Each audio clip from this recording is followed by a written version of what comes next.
Hello everybody and welcome back to another Oscar prediction video where today I will be taking a look at the category of Best Costume Design.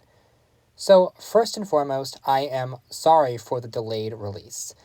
This was supposed to come out earlier today, but I don't know what happened. I recorded this video and then suddenly the footage got deleted. It must have been some weird freak accident.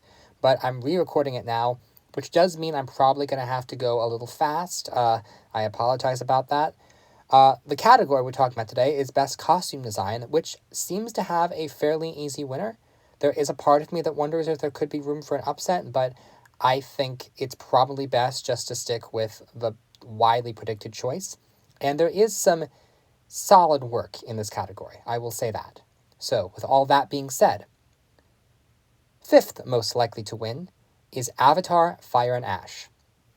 So this nomination is going to go down in history as one of the weirdest Oscar nominations, perhaps of my lifetime. Like, if you watched my original Oscar nomination reaction video, you will know that I was really, really shocked when this happened. I could not understand the logic behind it because A, this movie was not nearly as well received as the previous Avatar movies, and they could not get nominated in this category, and B, the Na'vi barely wear clothes. Like, they are showing a lot of skin.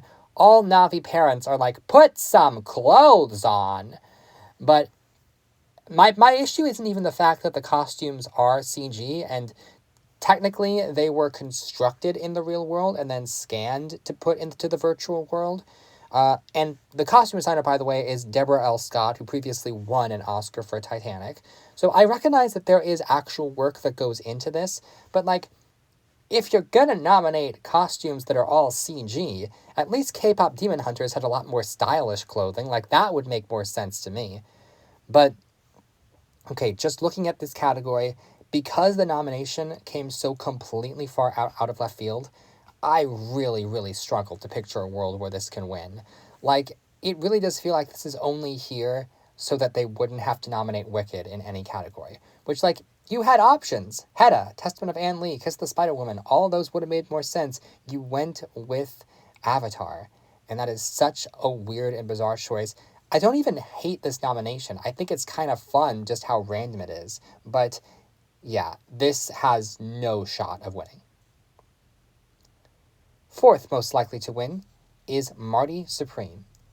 So, the costume designer of this film is Mayako Bellini, who previously worked with Safdie Brothers on films such as Good Time and Uncut Gems. They haven't really done a period piece to this scale before, and it does make a certain amount of sense. The costumes, much like the production design in this movie, is very subdued, very understated, very not calling attention to itself, which works perfectly well for what this movie is trying to accomplish, but I do think hurts the movie's overall chances in this particular category. They like flashy, they like noticeable in this category, and the costumes that I'm going to get to are a lot more noticeable than these costumes are. While the work is certainly not bad and it's a solid nomination, I don't begrudge it, I do think that it doesn't stand a very likely shot at winning. I thought about putting this at number 5, actually, but Avatar is just such a WTF that it had to be 5 instead.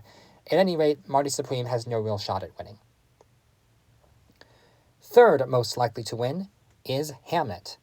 Costume designer Małgorzata Turzanska, who previously worked on The Green Knight, as well as the first season of Stranger Things. This is their first Oscar nomination, so good for them. And the work in this film is solid.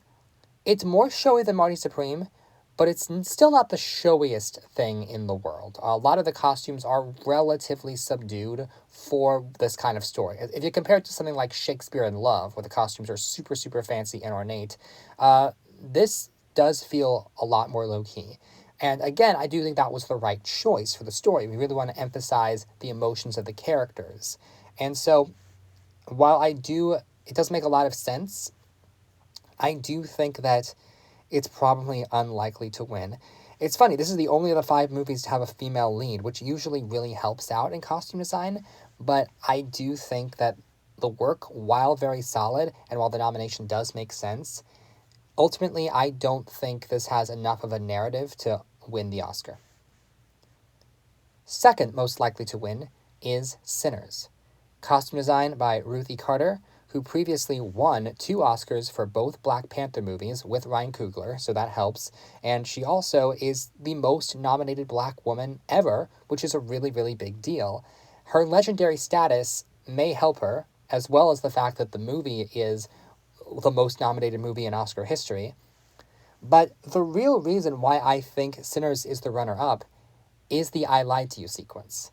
Most of the film, the costumes are relatively standard period fare that don't draw a ton of attention to themselves, but the I Lied to You scene, where it's all these different performers of different cultures and different time periods coming together in this one scene, like, that scene is such a flex on so many different fronts, but the costumes design should not be overlooked. And when people are voting for the Oscars, when they're voting for this particular category, if they remember the I Lied to You scene, then they might be tempted to vote for Sinners in this category. I don't know if this won Costume Designer Guild. I think most of the important stuff has gone to the same movie, so I do think Sinners is gonna come close. And if this is a world where Sinners just completely dominates the entire show, which is possible, then this could definitely come along with that. But as it stands, the movie I'm currently predicting number 1 most likely to win is Frankenstein. So, the costume designer of this film is Kate Harley, who previously worked on Pacific Rim and Crimson Peak, as well as the 2016 Suicide Squad. And the costumes in this film are by far the flashiest in the category. They just look absolutely stunning. Everything that Mia Goth wears in this film is so visually striking, but the menswear should not be understated either. The robe that the creature wears, the suits that Christoph Waltz wears, there's just such really, really good work that is striking.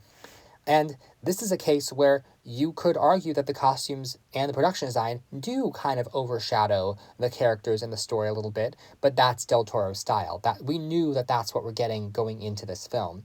And it's so visually striking that I think it's going to be really, really hard for it to lose. I have issues with this film, as I've said many times in the past, but I do not have any issues with the costume design, and I think this would be a fine winner. And considering that it's won the vast majority of precursors, including Critics' Choice and BAFTA, I really see no reason to go against it, except if Sinners has a really, really, really big night, which is possible, but I'm going to stick with Frankenstein. So thank you very much for watching, and tune in next time when I will be taking a look at the category of Best Original Song. See you then.